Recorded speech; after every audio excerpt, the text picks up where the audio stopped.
भैया क्या स्टार्ट करना था, चल नहीं रहा था, क्या स्टार्ट करना है? Part 5 and part 6। चलो हेडिंग बनाओ, legislature in the country. Legislature in the country. संविधान पर आते हैं, संविधान की परिभाषा पर आते हैं, और बहुत ध्यान से भैया सुनने का प्रयास करिएगा। दो पार्ट साइमल्टेनियसली स्टार्ट करेंगे। हमने जब कॉन्स्टिट्यूशन को डिस्कस किया था, तो कॉन्स्टिट्यूशन का मतलब था rules and the regulations, set of rules and regulations,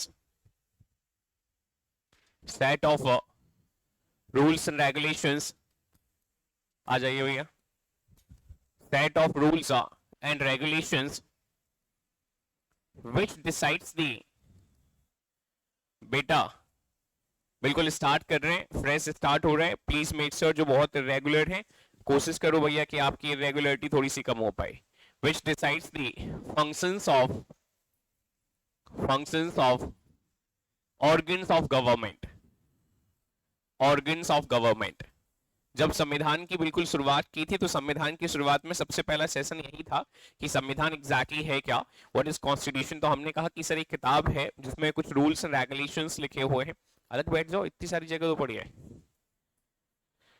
जिसमें कुछ रूल्स एंड रेगुलेशंस लिखे हुए हैं, और वो रूल्स रेगुलेशंस क्या करते हैं? बोले सर ऑर्गन्स ऑफ गवर्नमेंट, ये जो ऑर्गन्स ऑफ गवर्नमेंट हैं, इस ऑर्गन्स ऑफ गवर्नमेंट के फंक्शंस को डिसाइड करते हैं, कई सारी चीजें हमें प्रोवाइड करते हैं। They also deal with the aspirations and the faith of the people. लोगों की जो अपेक्षाएं हैं, लोगों की जो आपसे आकांक्षाएं हैं, उन अपेक्षाओं और आकांक्षाओं के साथ भी डील करते हैं, but at the same time they are also deciding the functions of the organs of the government. First and foremost आ जाइए, let's have discussion in context of organs of government. हम सरकार के जो अंग होते हैं, इन सरकार के अंगों पे चर्चा करते हैं। इससे आवाज आ रही है आपको, या मेरी वैसे आवाज आ रही है? ठीक है। ऑर्गन्स ऑफ गवर्नमेंट, तो लेजिस्लेटिव बॉडी है एक हमारे पास, एक बॉडी हमारे पास एग्जीक्यूटिव है, और तीसरा बॉडी जो है हमारे पास जुडिशरी है। भैया इसका मतलब है कि ऑर्गन्स जो है हमारे पास कितने हैं सर? 3 ऑर्गन्स हैं। किसी भी सरकार के 3 प्रिंसिपल ऑर्गन्स होते हैं, 3 प्रिंसिपल ऑर्गन्स। और ये 3 प्रिंसिपल ऑर्गन्स हैं कौन से? बोले सर एक है लेजिस्लेटिव बॉडी, अगला बॉडी है हमारे पास एग्जीक्यूटिव बॉडी, और एक है हमारे पास जुडिशरी, एक है हमारे पास जुडिशरी, जुडिशियल बॉडी या जुडिशरी आप कह लीजिए। अब इसके बाद अगला सवाल ये आता है कि सर सरकार एग्जैक्टली भारत में कितने लेवल पर काम करती है? तो मैंने आपको hierarchical order of the government in the country भी पढ़ाया है, अगर आपको याद है। भैया जो बच्चे अभी आए हैं या जो बच्चे बहुत बाद में जिन्होंने हमें ज्वाइन किया है, please make sure start writing the set of rules and the regulations which deals with the decides the functions of organs of government is called constitution, and here are the organs of the government। लिख लीजिए जल्दी से। और आप जो आज आए हैं आप सब हेडिंग बना लीजिए, सबके लिए हेडिंग है कि government and legislative body, government and legislative and executive, government and legislative and executive body in the country, body in country, ये हम पढ़ने वाले हैं। ये हमारा चैप्टर है भैया। हम सरकार पढ़ने वाले हैं, हम साथ ही साथ लेजिस्लेटिव अंग पढ़ने वाले हैं सरकार का, और सरकार का जो एग्जीक्यूटिव अंग है, एग्जीक्यूटिव बॉडी है, हम उसको पढ़ने वाले हैं। ठीक है। Government, it's legislative and executive body in the country, government and it's legislative, government and it's legislative and executive body in the country, ये हम सब की हेडिंग है। और फिर हमने उसमें लिखा सबसे पहला set of rules and regulations which decides the functions of government are called, is called constitution, is called constitution, इसे कॉन्स्टिट्यूशन कहा जाता है। फिर हमने ऑर्गन्स ऑफ गवर्नमेंट पे चर्चा करी, ताकि सबको मालूम होना चाहिए कि सरकार के अंग जो हैं वो क्या होते हैं। सरकार मतलब गवर्नमेंट 3 अंगों से चलती है। आपके 2 हाथ हैं, सरकार के 3 हाथ हैं। ठीक है, आपके आंख हैं, आपके कान हैं, आपके नाक है, आपका माउथ है, आपके हाथ पैर हैं। भैया सरकार के पास जो कुछ है वो 3 चीजें हैं। That is the legislative body, executive body and the judicial system in the country, the judiciary. बढ़ जाए आगे भैया, लिख लीजिए जल्दी से.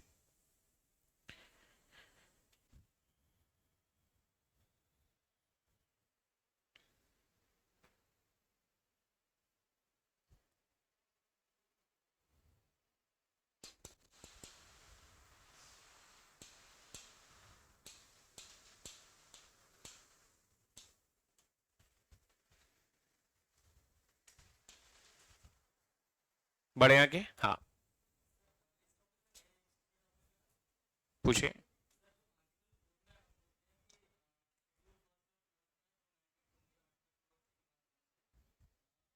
सिर्फ शेड्यूल और शेड्यूल 1 और शेड्यूल 4 में आपको ऐसे याद रखने. अगर इसके अलावा संविधान में उससे कोई और अमेंडमेंट हो रहा है तो वह अमेंडमेंट कॉन्स्टिट्यूशन अमेंडमेंट कहलाएगा. आप पूछो. ठीक है, इसीलिए मैंने उसको बहुत डिटेल में पढ़ाया है कि भैया those peoples who are preparing for the UPSC please give emphasis on the words और the terminology. if the amendment from the article 2 and the 3 is bringing out the change in only the schedule number 1 and the schedule number 4, that amendment is not going to be the amendment under article 366, which means such amendment will be done as per the simple majority, not the special majority. अब पूछिए, अब बचेगा ही नहीं कुछ. बढ़ जाए आगे भैया. चलो वेरी गुड. इसके बाद जाकर हम चर्चा कर रहे हैं hierarchical order of the government और government in India. Government in India, Bharat में सरकार जो है वह कितने लेवल पर हमें नजर आती है. ठीक है, एक हमें नजर आती है at 3 principal tiers, basically at 3 principal tiers. अगर आप चर्चा करेंगे तो 3 प्रिंसिपल टायर्स जो है, 3 प्रिंसिपल स्तर जो है, इन 3 प्रिंसिपल स्टर्स पर नजर आती है. पहला है, सुन लीजिए भैया, लिख बाद में लीजिएगा, बहुत इंपॉर्टेंट, ऐसा लिखना नहीं है. आना आपको सबसे इंपॉर्टेंट लिखा हुआ कई लोगों के पास जिन्हें कुछ नहीं आता बेटा, और अपनी असफलता का दोष संस्था को दे देते हैं फिर 3-3, 4-4 साल पढ़ने के बाद. तो है ना, एक बार में सीखा जा सकता है कि मानी. और तो यहां पर है 3 प्रिंसिपल टायर्स पर है. एक है हमारा सेंटर पर. ठीक है, और सेंटर पर जो गवर्नमेंट है इसे कहा जाता है सेंट्रल गवर्नमेंट. हिंदी में इसे केंद्र सरकार कहा जाता है भैया. ठीक है, कई बार इसे संघ सरकार भी कहा जाता है, संघ सरकार. और जब हम इसे संघ सरकार कह रहे हैं, which means we are talking about union government, एक ही बात है, यूनियन गवर्नमेंट. मतलब कई बार हम उसे यूनियन गवर्नमेंट के नाम से बुला रहे होंगे, कई बार हम उसे सेंट्रल गवर्नमेंट के नाम से बुला रहे होंगे. फिर दूसरा हमारे पास जो है स्टेट लेवल पर है, और स्टेट लेवल पर इसे कहा जाता है स्टेट गवर्नमेंट. ये हमारा राज्य सरकार है भैया. ठीक है, स्टेट गवर्नमेंट, इसे राज्य सरकार कहा जाता है. और उसके बाद जाकर फिर जब हम चर्चा कर रहे हैं, तीसरा जो है हमारे पास, थर्ड है आपका local self government. Local self government, इस स्थानीय लेवल पर सरकार. ये समझना है बेटा कि ये प्रोविजन ओरिजिनली इंडियन कॉन्स्टिट्यूशन का हिस्सा नहीं था, was not part of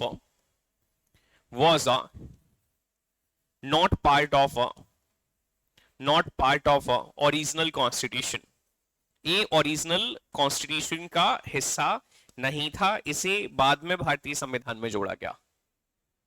कब जोड़ा गया? बोले सर पहले तो समझ लेते हैं कि लोकल लेवल पर गवर्नमेंट हमें नजर कितने स्तर पे नजर आ रही है. बोले सर 2 स्तर पर नजर आ रही है. कौन कौन से? बोले सर एक रूरल लोकल सेल्फ गवर्नमेंट होती है, रूरल लोकल सेल्फ गवर्नमेंट.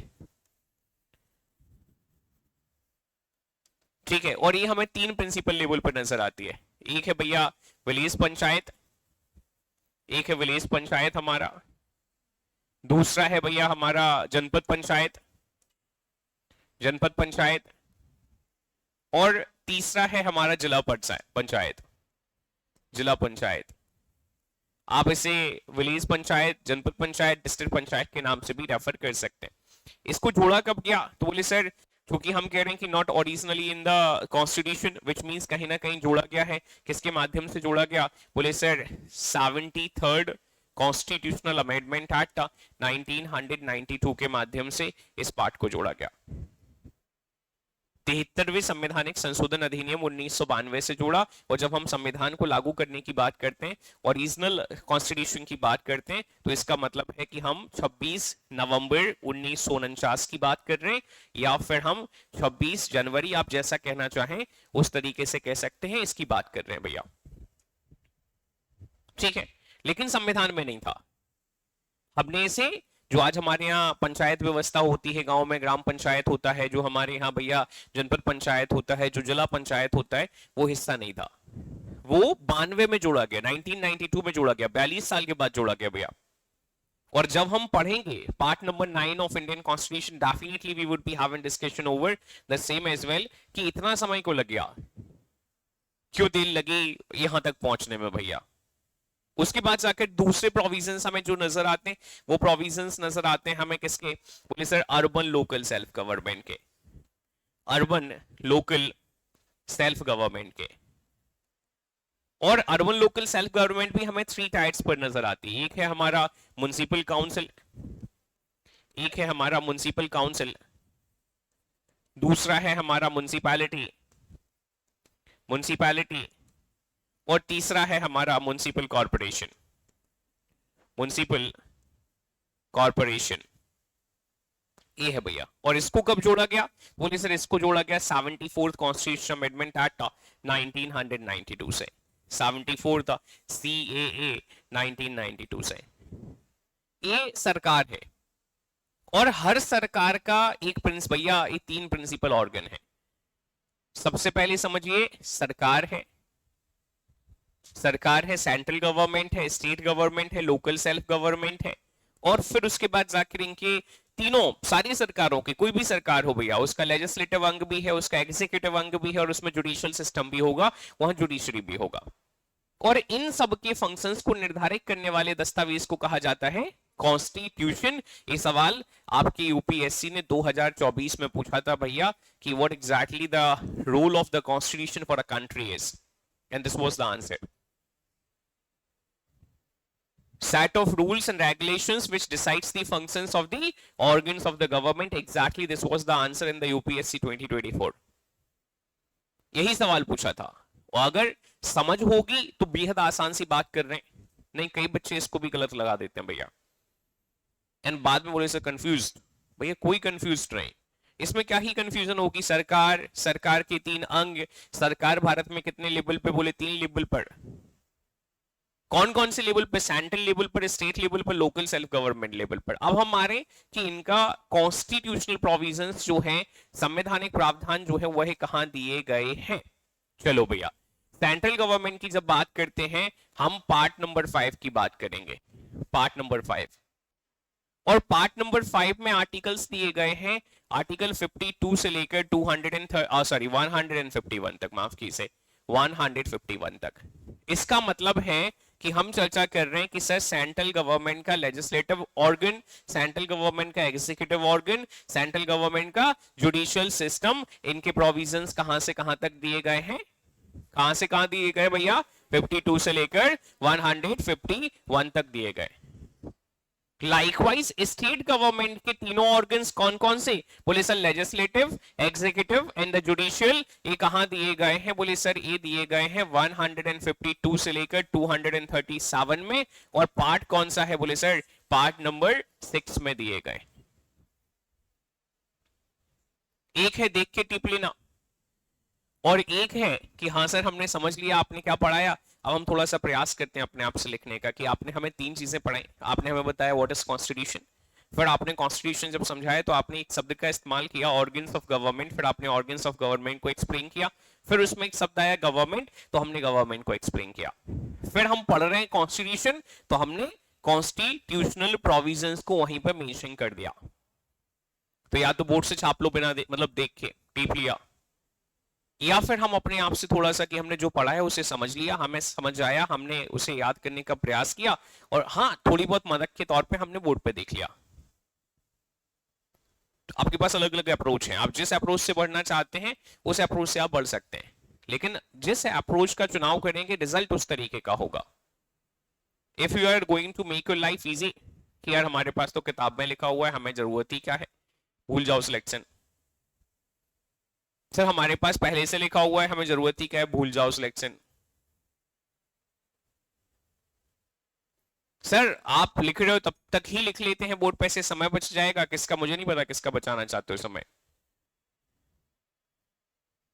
क्योंकि मैंने ऐसे समय बचाते वालों को देखा है कि वो 3-4 साल संघर्ष करते हैं, उसके बाद कुछ लोगों की शादी हो जाती है तो वो अपने घर पे खाना वाना बनाने का काम करते हैं, छोटी मोटी नौकरी देख दाख लेते हैं। कुछ बच्चे जो है वो ऐसा ही वैसा ही का, कांस्टेबल का, ऐसा ही तो आ ही नहीं रहा, कांस्टेबल का वन रक्षक का पेपर दे देते हैं फिर। तो ठीक पढ़ लोगे तो सब व्यवस्थित बना रहेगा।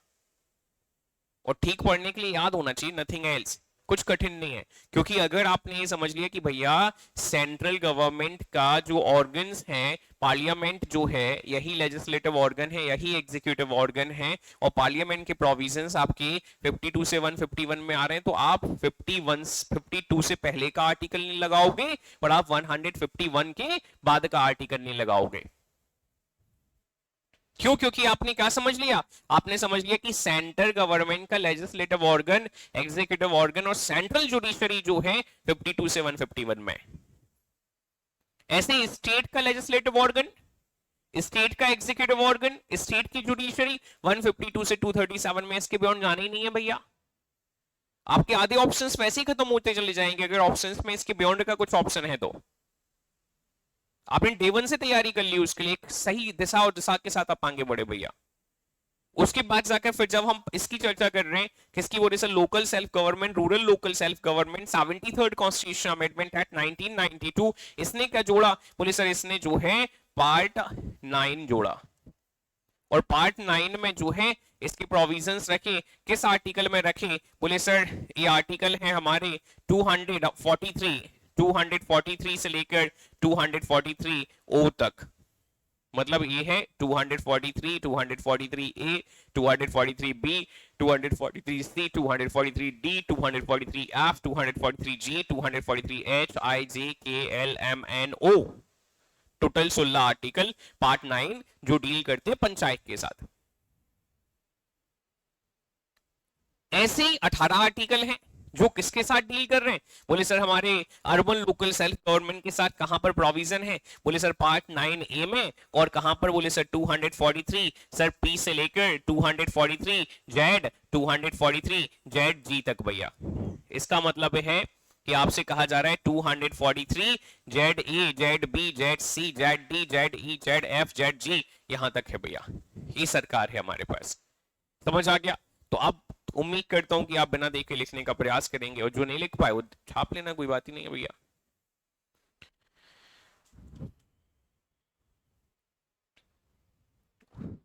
सबसे पहला पॉइंट लेकिन ये जरूर लिख लीजिएगा भैया, you must have very clear cut idea about the organs of the government. ठीक है? क्योंकि यहां से जीवन आसान हो रहा है। सेंट्रल गवर्नमेंट सर मतलब है legislative body, executive body, sir इसके प्रोविजंस 52 से 151। State legislative body, state executive body, state judiciary, इसका मतलब है 152 से 237। सर लोकल सेल्फ गवर्नमेंट में, रूरल लोकल सेल्फ गवर्नमेंट बोले सर 243, 243 ए से लेकर 243 ओ। अर्बन लोकल सेल्फ गवर्नमेंट बोले सर 243 पी से लेकर 243 जेड जी तक भैया। ये मतलब है इसका सीधा। ठीक है, लिख लीजिए।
आ जाए।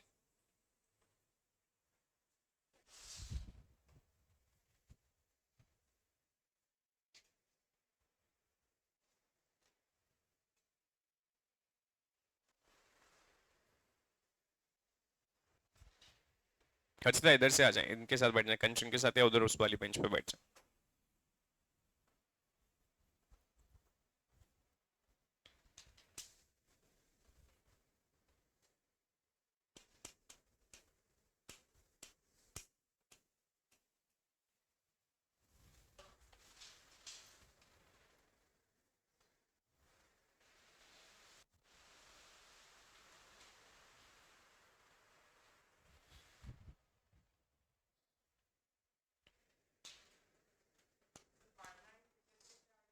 243 से लेकर 243 ओ, which means 243, 243 ए, 243 बी से लेकर 243 ओ तक।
हो गया, बढ़ जाए आगे।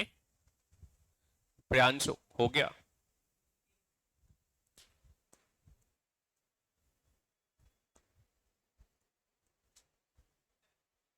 बेटा ऋषि, आपका नीलेश, आपका राज, हो गया। ठीक है, आप दोनों। अनुरुद्ध जी कहाँ रह गए? किसका बेटा? Rural local self government part 9 article 243, 243 ए से लेकर 243 ओ।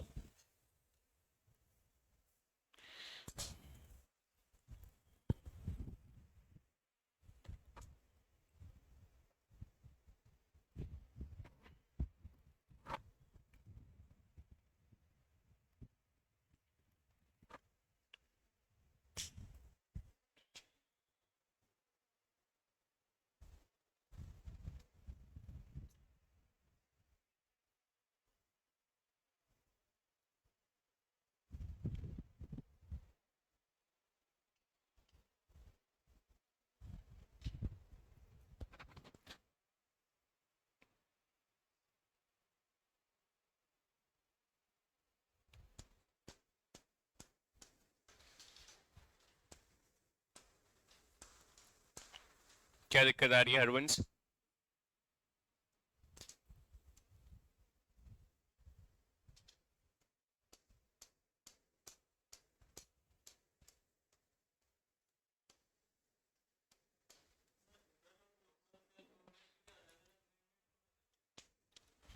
ये लोकल सेल्फ गवर्नमेंट में रूरल और अर्बन है।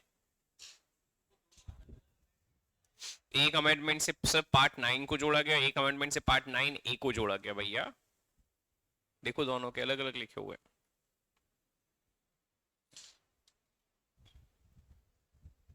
लोकल सेल्फ गवर्नमेंट को दो हिस्सों में बांटा है आपने, है ना? एक रूरल में, एक अर्बन में।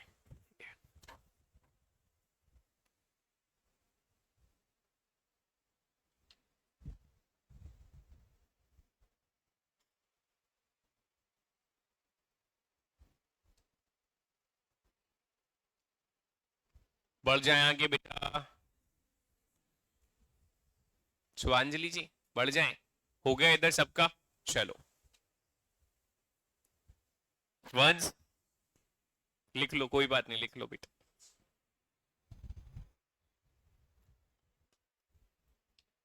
कोई बात नहीं, आप आराम से कर लीजिए, बहुत आर्टिकल होने वाले हैं, 52 से 237 तक जाने वाले हो तुम, तो कोई दिक्कत वाली बात ही नहीं। It will take 2 months period, almost 1.5 to 2 month,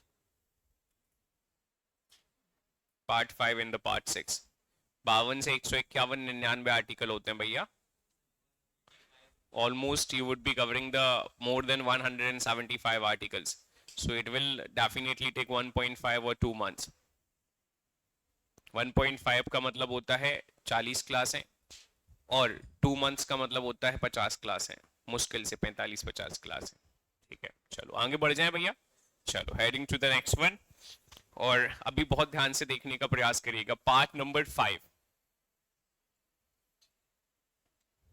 लिखना नहीं है, सुन लीजिए भैया, है ना, समय बचा के कहीं नहीं जाना, मैंने आपसे कह दिया कि 1.5 से 2 महीना लगना है तो वो लगेगा। पार्ट 5 द यूनियन, और पार्ट 6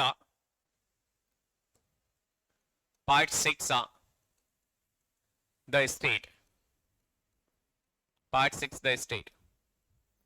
पार्ट 5 में जो आपके पास प्रोविजंस हैं वो आर्टिकल नंबर 52 से लेकर 151 में है, और यहाँ पार्ट 6 के जो प्रोविजंस हैं 152 से 237 में। देखो यहाँ अभी हमने ऊपर ये पढ़ा हुआ है भैया कि पार्ट 5 में किसके प्रोविजन दिए हुए थे, यूनियन गवर्नमेंट के, और पार्ट 6 में किसके प्रोविजंस दिए गए, स्टेट गवर्नमेंट के, और अल्टीमेटली इन तीनों में दिया क्या गया होगा, legislative body, executive body as well as the judiciary. So try to have a look over the chapters right now कि इसका बाइफरकेशन और इसका बाइफरकेशन कितने चैप्टर्स में किया गया। The very first chapter is union chapters right now, ठीक है, यूनियन एग्जीक्यूटिव आर्टिकल 52 to 78, ठीक है भैया। उसके बाद जाकर दूसरा है हमारे पास पार्लियामेंट। लिखना नहीं, थोड़ा सा देख लेना ताकि आप चीजों को समझ पाएं कि मैं क्या बताने का प्रयास कर रहा हूं और क्या समझाने का प्रयास कर रहा हूं, ठीक है। यूनियन, पार्लियामेंट, और पार्लियामेंट के प्रोविजन 79 से 122 में दिए गए। उसके बाद थर्ड चैप्टर है ordinance making power, ordinance making power of president, ordinance making power of president 123। उसके बाद जाकर अगला प्रोविजंस है हमारे पास सुप्रीम कोर्ट भैया, सुप्रीम कोर्ट, और सुप्रीम कोर्ट के प्रोविजंस 124 से 147 में। और लास्ट एक हमारे पास ऑल इंडिया बॉडी है जिसे comptroller auditor general of India कहा जाता है, comptroller auditor general of India, मतलब अगर आप पॉपुलरली देखेंगे, लाड़ प्यार से देखेंगे, तो लोग इसे कैद बुलाते हैं या सीएजी बुलाते हैं, और इसके प्रोविजंस 148 से लेकर 151 में। लेकिन ये ऑल इंडिया बॉडी है, इसका मतलब है ये कहां नहीं होगा, स्टेट में नहीं होगा, क्योंकि ये कैसी बॉडी है, बोले ऑल इंडिया बॉडी है। अब हम इसमें आ रहे हैं भैया, यहां हमें समझना है कि what exactly the state is बेटा। Are we talking about the 28 states? Exactly, we are talking about the legislative organ, executive organ and the judiciary of the 28 states only, ठीक है। तो एक आर्टिकल है, इसका जो पहला चैप्टर है, यहाँ टोटल 6 चैप्टर्स है भैया, चैप्टर 6, ठीक है। और पहला चैप्टर जो है जनरल है, और जनरल में डेफिनेशन ऑफ स्टेट दी गई है सिर्फ, और उसको देने के पीछे की वजह थी क्योंकि Jammu Kashmir used to be a भैया state with special status, that's why Jammu Kashmir पे इसके प्रोविजंस एप्लीकेबल नहीं होते थे, ठीक है। उन्होंने इस वजह से उन्होंने क्या लिख दिया था, इसके प्रोविजंस लिख दिए कि the state shall be the state which are mentioned in the schedule number 1 of the Indian constitution except the state of the Jammu Kashmir, ये लिखा हुआ था इसमें। जब हम आर्टिकल 152 देखने जाते हैं जिसमें जनरल की प्रोविजन या डेफिनेशन ऑफ स्टेट दिया गया है, तो यहां कहा गया कि provision of the part number 6 shall apply to all the states which are mentioned in the schedule number 1 of the Indian Constitution. अच्छा, schedule number 1 of Indian Constitution में कितने स्टेट लिखे हैं? 28 स्टेट लिखे हैं। तो इसका मतलब यह है कि अभी जो मैं बताने वाला हूं वो प्रोविजंस किस पर एप्लीकेबल होंगे? सिर्फ और सिर्फ 28 स्टेट्स पर एप्लीकेबल होंगे। उन 28 स्टेट्स पर जो कहां लिखे हुए हैं? Schedule number 1 of Indian constitution में लिखे। समझ आ गया? चलो, वेरी गुड। दूसरा है भैया स्टेट एग्जीक्यूटिव। आप देखिएगा जरा, स्टेट एग्जीक्यूटिव। देखो, यूनियन एग्जीक्यूटिव, स्टेट एग्जीक्यूटिव, और उसमें सिर्फ एक ही आर्टिकल था, वो डेफिनेशन बताई थी आपको स्टेट की कि ये जो प्रोविजन हम नीचे पढ़ने वाले वो अप्लाई कहां होंगे। तो यहां स्टेट एग्जीक्यूटिव और स्टेट एग्जीक्यूटिव के प्रोविजन 153 से स्टार्ट हो रहे हैं और 167 तक जा रहे हैं। उसके बाद दूसरा अगला चैप्टर जो है वह है स्टेट लेजिस्लेचर। स्टेट लेजिस्लेचर भैया, पार्लियामेंट कहा जाता है सेंटर पर और स्टेट पर कहा जाता है लेजिस्लेचर। इसके आर्टिकल्स हैं आपकी 168 से लेकर 212 तक भैया, ठीक है। उसके बाद जाकर अगला चैप्टर है हमारा ऑर्डिनेंस मेकिंग पावर। देखो यहां भी था ऑर्डिनेंस मेकिंग पावर। बताओ भैया किसकी ऑर्डिनेंस मेकिंग पावर पढ़नी है हमें? यहां हमने किसकी पढ़ी थी? प्रेसिडेंट की। तो यहां किसकी पढ़ेंगे? गवर्नर की भैया। Ordinance making power of governor 213 में दिया गया है भैया, 213 में, 213 में, ठीक है। सेम है, बस नाम बदल रहा है। हो सकता है आपको यहां पर ये मुस्कान है, इसको यहां मुस्कान कहा जा रहा है, घर पे जा रहा है तो कोई इसे लाड़ प्यार से मुंह बुला सकता है, मुस बुला सकता है, whatever you would be called as. ये हरवंश है, कोई इसे हर्ष बुलाता हो घर पे। हरवंश सेंटर में जो है राष्ट्रपति के नाम से जाना जा रहा है और स्टेट में जो है हर्ष के नाम से जाना जा रहा है। सिर्फ इतना अंतर आने जा रहा है, नथिंग एल्स भैया। आप मुझे इस बीच में कोई भी एक आर्टिकल बताइए हर्षिता जी, जो भी नंबर आपके मन में आया बीच में, मैं जादू दिखाता हूं, है ना। हालांकि मैं वैसा जादू नहीं दिखाता कि मन की बात वाला जादू दिखा दूं। हमारे यहाँ जादूगर होते हैं जो आपके मन का नंबर पढ़ लेते हैं और फिर वैसा, तो मैं मन का नंबर नहीं पढ़ पाता। आप मन का नंबर बता दीजिए, मैं प्रोविजन सेम ला दूंगा। बताइए 79 से 122 के बीच में कोई भी एक आर्टिकल। 109, देखिए 109 में आपके दिया गया है special provision, special provision with respect to money bill भैया, मनी बिल, ठीक है। अब आप एक काम करिए, कितना है? बोले सर 198 और देखिए special provision with respect to money bill, चलिए से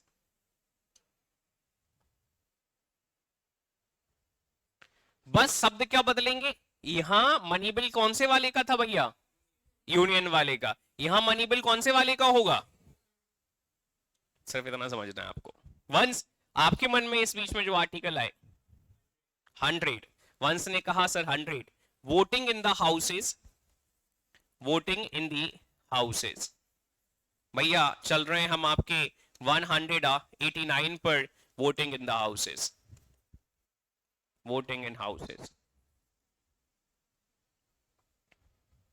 बताइए सुभांजलि जी, एग्जैक्टली -11 वाला कॉन्सेप्ट एप्लीकेबल हो रहा है, लेकिन अभी आपको दिमाग नहीं लगाना -11 में, आप भूल जाओ, है ना। आप तो अपने अभी मजे लो, है ना। हरवंश भैया बताओ एक आर्टिकल। आप देखो, आपको सिर्फ जो है 79 से 122 के बीच में और इधर जो है 168 से लेकर 212 के बीच में, बताओ। हाँ भैया हरवंश 80 बोले सर, हरवंश ने कहा 80 और यहां आता है composition of council of state. यहां आता है भैया क्रिएशन और अबॉलिएशन, क्रिएशन और अबॉलिएशन ऑफ लेजिस्लेटिव काउंसिल। आपको मैंने बताया था कि जो आपके सेंटर में क्या है, बोले सर जो सेंटर में आपके काउंसिल ऑफ स्टेट है वो राज्य में क्या होगा? लेजिस्लेटिव काउंसिल होगा। लेजिस्लेटिव काउंसिल के प्रोविजंस दिए गए। अब यहां कंपोजिशन क्यों नहीं लिखा? बोले सर ये तो सेम नहीं आ रहा। कंपोजिशन इसलिए लिखा क्योंकि भैया 28 राज्य में आपके क्या नहीं है? लेजिस्लेटिव काउंसिल नहीं है। सिर्फ कितने राज्यों में है? 6 राज्यों में। तो आपसे कहा गया कि भैया बना भी सकते हैं और हटा भी सकते हैं। तो बोले सर कंपोजिशन फिर किस आर्टिकल में आएगा? बोले सर कंपोजिशन आ जाएगा, ये कौन सा आर्टिकल हो गया आपका, this is going to be 169, आपका कंपोजिशन आ जाएगा 171 में, कंपोजिशन ऑफ लेजिस्लेटिव काउंसिल। सब सीख जाओगे। 171 में कंपोजिशन ऑफ लेजिस्लेटिव काउंसिल आ जाएगा, क्योंकि भैया मध्य प्रदेश में लेजिस्लेटिव काउंसिल है ही नहीं। तो first you have to create the legislative council in the Madhya Pradesh, then we will be looking after the composition of the legislative council. आप बताइए हनी कोई एक आर्टिकल 120 भैया, language in the parliament, language in parliament demo दे रहा हूं भैया, देख लो, है ना। इधर ये इन्होंने कहा 120, देखो बेटा 210 language in the state legislature, language in state legislature. अभी आपने तो बोला था, बोले sir parliament is equals to state legislature, नाम ही तो बदला है हमने। हमने यहां देखा था पार्लियामेंट, हमने यहां देखा था स्टेट लेजिस्लेचर। आपने यहां पढ़ा, क्या पढ़ा? बोले सर लैंग्वेज इन पार्लियामेंट, वहां पढ़ा लैंग्वेज इन स्टेट लेजिस्लेचर। आप बताइए वर्षा, किस में? अभी इसमें ही बताइए। 82 बेटा, 82 में फिर एक ऑल इंडिया प्रोविजन है जिसमें कहा जाता है रीएडजस्टमेंट आफ्टर सेंसस। तो रीएडजस्टमेंट आफ्टर सेंसस की जगह पर यहां ये आ गया, क्योंकि सेंसस में जब परिवर्तन होता है तो वो दोनों के लिए होता है। इसके अलावा बताइए 91 इन्होंने कहा कि सर वैकेशन, लिखिए भैया, देखो 91 duties of duties of deputy chairman and some other person to preside the house of or preside the chair of chairman when he is not in the office। तो भैया यहां लिखा हुआ है ड्यूटीज ऑफ डिप्टी, दिस कौन से article में लिखा होगा? बोले सर आपके 169, वो ठीक है, 178, 180 और एग्जैक्टली तो 180 में लिखा होगा आपके, 180 में लिखा होगा बेटा duties of deputy chairman and some other person to preside the chairman और the chair of the chairman. Same article, same article. आप बताइए गुनगुन, कोई भी एक आर्टिकल 150, 115 सप्लीमेंट्री प्रोविजंस भैया, 205 सप्लीमेंट्री प्रोविजंस, सप्लीमेंट्री ग्रांट्स दिए गए हैं। बस supplementary grants for union, supplementary grants for state, और कहां दिए गए? 205 में, वहां 115 में। आप बताइए कंचन जी, तर्क नहीं लगाइए, तर्क नहीं लगाना, कोई दिमाग नहीं लगाना, आप तो सिर्फ सुनते जाइए, आपके मन में एक एक नंबर बोलिए, उसका सेम प्रोविजन मैं आपको दिखा रहा हूं। 121 restrictions in the parliament to have discussions on the duties of the judges। Same article आ जाएगा आपके 211 में, और restrictions in the parliament to have discussions on the discharge of the duties of the judges, कि हमारे यहाँ संसद में जो जजेस ने कार्य किया है उस पर कोई चर्चा नहीं करी जाएगी। यहां कहा गया आपके स्टेट लेजिस्लेचर में जो जजेस ने कार्य किया है उस पर कोई चर्चा नहीं की जाएगी। सेम प्रोविजन है, क्योंकि आप अल्टीमेटली पढ़ क्या रहे हो बेटा? आप अल्टीमेटली पढ़ रहे हो सरकार, ठीक है, आप अल्टीमेटली सरकार पढ़ रहे हो, बस लेबल बदल रहा है। That's what you need to understand. आप एक सेंटर गवर्नमेंट पढ़ रहे हो जिसमें मुखिया होता है प्रधानमंत्री, और आप जब राज्य सरकार पढ़ते हो तो उसमें मुखिया होता है मुख्यमंत्री, चीफ मिनिस्टर।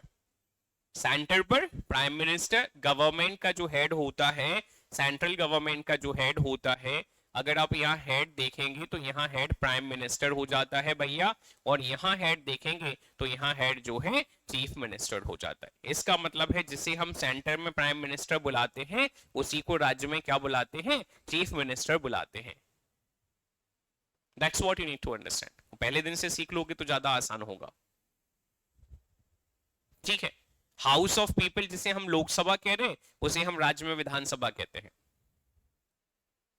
वहां जिसे हम राज्यसभा कहते हैं यहां हम लेजिस्लेटिव काउंसिल विधान परिषद कहते हैं। जिसे वहां राष्ट्रपति कहते हैं यहां उसे राज्यपाल कहा जाता है। बढ़ जाए आगे। चलो, इसके बाद जाकर फिर जब हम यहाँ चर्चा कर रहे थे इन प्रिंसिपल्स पर, इन पर, तो यहाँ देखिएगा भैया, अब हमने कहा कि सर अगला चैप्टर हमारा जो था वो था सुप्रीम कोर्ट। ठीक है, यहां पर अगला चैप्टर हमारा जो है फिफ्थ, ये है भैया हाई कोर्ट,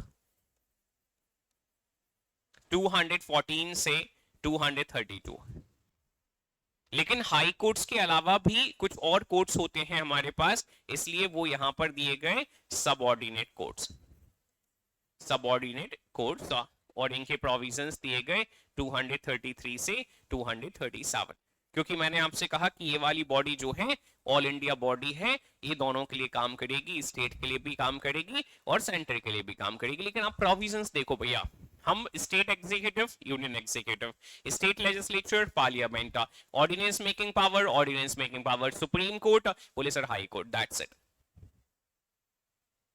और मैंने आपसे कहा था कि जब हम इन प्रोविजंस को देखने जा रहे हैं, क्या नजर आ रहा है? लेजिस्लेटिव बॉडी, क्या नजर आ रहा है? एग्जीक्यूटिव बॉडी, क्या नजर आ रहा है? जुडिशरी। अब भैया यहां थोड़ा देखने का प्रयास करिएगा, this is what body, this is what body, and this one, and this one and this one is legislative body, and this one is that's it, and that's what the concept is।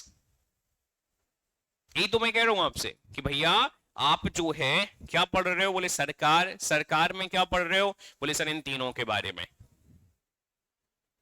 इन तीनों के functions किसने decide करे? That's what you need to understand. सब same है बेटा, अगर ठीक सीख लोगे एक बार में सीख जाओगे, और अगर बुद्धि चलाओगे तो कोई बात ही नहीं है फिर। क्योंकि अब इससे आसान और क्या हो सकता है? मैंने ना पिछले 7 सालों में, 8 सालों में यही सीखा, भी 8वां साल होने वाला है अगस्त में। I would be completing the 8th year by 17th of August as far as I am concerned.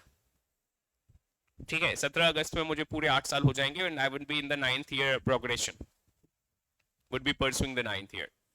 तो 8 साल में मैंने ये सीखा कि भैया हर साल सीखता हूं मैं कि भैया बच्चों को कहाँ समस्याएं आती हैं, जो इंटेलिजेंट बच्चे होते हैं वो कमजोर क्यों हो जाते हैं, उसके पीछे की वजह क्या होती है, और आंसर एक ही निकल कर आता है जो गौतम बुद्ध साहब कह के गए हैं, और जो भगवान कृष्ण ने कहा है, जो हमारे ग्रंथों ने कहा है, कर्म प्रधान विश्व कर राखा, जो जस करस सो तस फल चाखा। और गौतम बुद्ध साहब ने ऐसे कहा, you are the one who is responsible for whatever the sorrows and the sufferings you would be having in the life।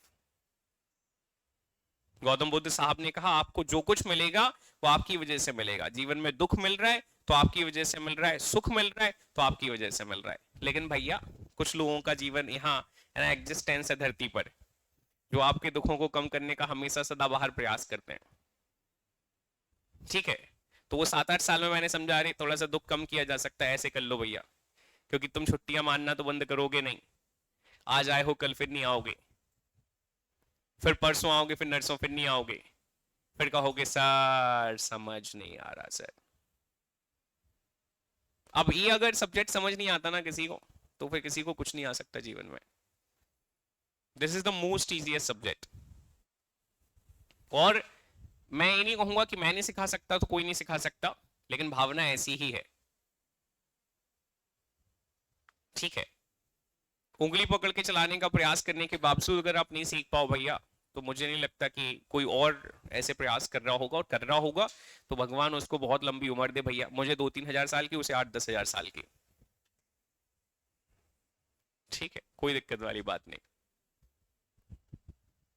लेकिन इससे आसान कुछ नहीं हो सकता। जो मैं आपसे कह रहा था कि आप यहाँ देख लो 3 ऑर्गन्स हैं भैया, और फिर मैंने कहा कि आप कॉन्स्टिट्यूशनल प्रोविजंस को देख लो, देखो 3 ही ऑर्गन्स नजर आ रहे हैं। रटो मत लेकिन कुछ भी, ये एग्जीक्यूटिव सिर्फ शब्द बदल दो। कौन सा? बोले सर सबसे पहले किस लेवल पे पढ़ रहे हैं? सेंट्रल लेवल पे, यूनियन लेवल पे, तो क्या हो जाएगा? Union executive. अब हमें यूनियन की लेजिस्लेटिव बॉडी को पढ़ना है, किस में आता है? बोले पार्लियामेंट में। अच्छा सर ऑर्डिनेंस मेकिंग पावर क्यों आया? बोले सर मान के चलो किसी दिन पार्लियामेंट छुट्टी पर है, इसलिए ऑर्डिनेंस आया। और यही वजह है, कॉन्स्टिट्यूशन में भी यही लिखा गया है, if the parliament houses are not in the session, मतलब संडे है, तो ऐसे में फिर अगर और देश में कोई आवश्यकता पड़ जाए नियम बनाने की, तो कौन बनाएगा? बोले सर राष्ट्रपति बनाएगा, राज्यपाल बनाएगा। सिर्फ बस ये वजह है, बाकी ऑर्डिनेंस मेकिंग पावर की कोई वजह नहीं है। उसमें साफ साफ ऑर्डिनेंस तभी इशू किया जा सकता है जब ये छुट्टी पर हो, जब ये रेसेस पर हो, जब भैया ये रेसेस पर हो, जब ये इसके हाउसेस सेशंस में नहीं हो, तब तब आपका पार्लियामेंट जो राष्ट्रपति और स्टेट जो गवर्नर है वो क्या करेगा, ऑर्डिनेंस पास करेगा, नहीं तो नहीं करेगा। और यहां से क्या आ रहा है, बोले से जुडिशरी आ रहा है। अब लिख लीजिए भैया, नोट इट डाउन।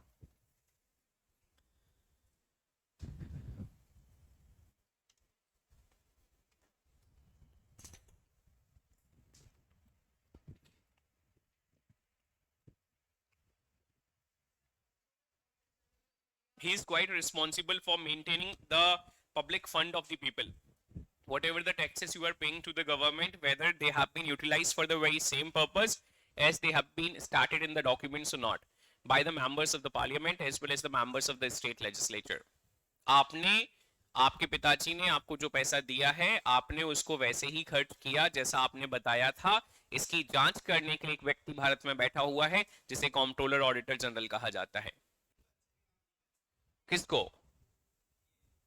फिर जो है बाकी जो जिनको पैसा दिया जा रहा है उनको भैया पब्लिक अकाउंटेबिलिटी सिक्योर करने वाला व्यक्ति है CAG। आपके मन में डर है कि मैंने अगर सड़क बनाने के लिए 18,000 करोड़ रुपए लिए हैं 100 मीटर की और सड़क नहीं बनाई तो संसद में रखा जाएगा कि भैया उस व्यक्ति ने 100 मीटर की रोड में 18,000 करोड़ रुपए लगा दिए, वो सब रखा जाएगा। और अब इसका जब रिपोर्ट रखी जाएगी तो अच्छा, संसद में दो लोग बैठते हैं, एक पक्ष बैठता है, एक विपक्ष बैठता है। That's what you need to understand। तो विपक्ष के पास जानकारी कहां से आ रही है कि आपने जो पैसा लिया था उसका यूटिलाइजेशन नहीं किया, यहीं से तो आ रही है भैया। So this is the most important officer to secure the accountability of the members of the parliament as well as the members of the state legislature, क्योंकि वो ऑल इंडिया बॉडी है। बताइए हर्षिता जी प्लीज।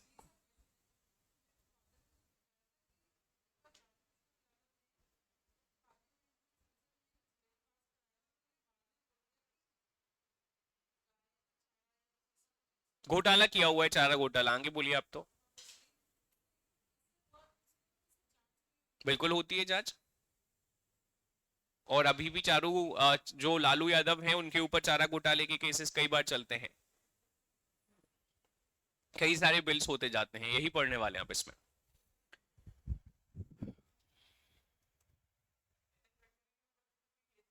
अरे सबके ऊपर चलते हैं भैया, राहुल गांधी के ऊपर कितने केस चल रहे हैं, सबके ऊपर केस चलते हैं। नरेंद्र मोदी जी के ऊपर भी केस चला था जब वो चीफ मिनिस्टर थे तब। स्क्रूटिनाइज जो होता है, बताइए। हाँ, सब कुछ होता है, लेकिन आप एक बात बताइए, ये लोग बैठे हैं विपक्ष के लोग, जो उस साइड बैठे हैं, जो लोग ये लोग बैठे हैं विपक्ष के लोग, आप बैठे हैं सत्ता में, जो बिल पास कराएगा, बिल पास जो है स्वविवेक से नहीं होता हर्षिता जी, बिल पास जो होता है पार्टियों से होता है। कि जिस पार्टी के पास, अब अगर आप जो है बीजेपी के साथ एसोसिएटेड हैं, ठीक है, तो आप किसकी सीट पर चुनाव जीत कर आई हैं? BJP. You have not one the election independently that you would B casting the vote independently. हमारे यहाँ पार्टी सिस्टम चलता है, और पार्टी सिस्टम में क्या होता है, the party which is in the majority would be formulating the government. जिसके पास 272 सीटें हैं, इसका मतलब है देश का विश्वास उसके साथ है। तो देश का विश्वास उसके साथ है, तो उसने आदेश जारी कर दिया कि भैया आपको जो है इस बिल के फेवर में वोट डालना है, otherwise the disciplinary action would be taken against you. सीधा नहीं, वो क्या लिया जाएगा इस पर चर्चा हम नहीं करेंगे, लेकिन डिसिप्लिनरी एक्शन लिया जाएगा। If your father is asking something to you, if your parents are asking something to you, to obey the very same, and if you are disobeying the very same, definitely the disciplinary action would be taken. So father, the party is kinda parent basically, आपको वो समझना है भैया। और तभी तो सरकार बनती है। नरेंद्र मोदी जी सरकार में क्यों है, वो मुख्य प्रधानमंत्री क्यों है? क्योंकि उनकी पार्टी के पास मेजोरिटी है। समझ आया? ये है। अभी जैसे हमारी भिंडोस दतिया की सांसद है संध्या राय जी, तो जब वो किसी बिल के फेवर में वोट डालती हैं तो इसका मतलब ये है हर्षिता की भिंड ने और दतिया ने वोट डाला है।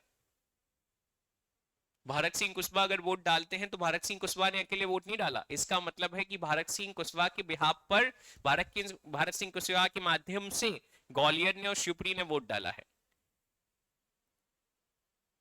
आपका वोट डाला गया है। That's what you need to understand, क्योंकि वो आपके रिप्रेजेंटेटिव हैं, आपने उन्हें जिताया है। तो जब आपने जिताया है तो इसका मतलब है कि आप क्या चाहते हैं वो वोट डालेंगे। बाकी मुझे नहीं पता कि ऐसा होता है कि नहीं होता, लेकिन होता यही है कि अगर पार्टी ने कहा है कि ग्वालियर की सड़क बेहद शानदार है, वोट डालिए, तो डाला जाएगा। भले ही आपकी आंखों के सामने ग्वालियर की सड़क में जंग सुरंग हो रही हो, लेकिन अगर डाला है तो मतलब है ग्वालियर ने वोट डाला कि हाँ सड़क बहुत अच्छी है, अमेरिका से शानदार है। ठीक है, ऑन पेपर और प्रैक्टिकलिटी में अंतर होता है। लेकिन हम जो अभी पढ़ने वाले हैं वो ऑन पेपर वाला सिस्टम पढ़ने वाले, definitely we would be having discussion over each and every aspect, वो करेंगे चर्चा सब पर। लेकिन आपको सीखना वही पड़ेगा जो किसमें लिखा हुआ है, अल्टीमेटली इसमें लिखा हुआ है। अभी तो एटलीस्ट वही सीखना पड़ेगा। क्यों? क्योंकि आपको एग्जाम देना है और एग्जाम में आपके ओपिनियन नहीं मैटर करेंगे जब प्रीलिम्स की बात होगी, और मेंस की बात होगी तब भी बहुत ज्यादा अपने ओपिनियंस में मत जाइएगा। अभी दोनों चीजें, आपका जो आंसर राइटिंग अप्रोच होना चाहिए वो बहुत बैलेंस्ड होना चाहिए। क्यों? उसके पीछे की वजह है, मान के चलिए आप जो हैं किसी पार्टी के क्रिटिक हैं, आप किसी पार्टी के आलोचक हैं, या आपका बाइस्डनेस है किसी के प्रति। दो व्यक्ति खड़े हुए, एक टीचर वहां बैठे हैं कि यहाँ टीचर खड़े हुए हैं, अगर आप बाइस्ड हैं किसी के प्रति, डेफिनेटली आपका आंसर जो होगा बाइस्ड होगा। और अगर आपका आंसर बाइस्ड हुआ, मान के चलिए आपकी कॉपी ऐसे व्यक्ति ने चेक कर ली जो उस पार्टी के फेवर में था, और आपने जो है सिर्फ आलोचना दी है, तो आप जानती हैं बाकी क्या होगा फिर। इसको समझने के लिए न्यूज चैनल्स देख लीजिएगा जहां डिबेट चलती है। एक जो बैठा होता है ना व्यक्ति, जिसे स्पोक्स पर्सन कहा जाता है, भले वो अंदर से जानता है कि हमने गलत किया, लेकिन तब भी वो क्या कर रहा होता है, डिफेंड कर रहा होता है। That's what you need to understand, कि हमें एक बैलेंस अप्रोच की जरूरत है, ना बहुत ज्यादा पॉजिटिव ना बहुत ज्यादा नेगेटिव, हम दोनों चीजों को लेके चलेंगे। सर हाँ ऐसा हो रहा है, लेकिन सरकार बहुत अच्छा काम कर रही है। सड़क में गड्ढे तो हैं, लेकिन सरकार बड़ा अच्छा काम कर रही है। You have to go with this approach. हाँ बेटा,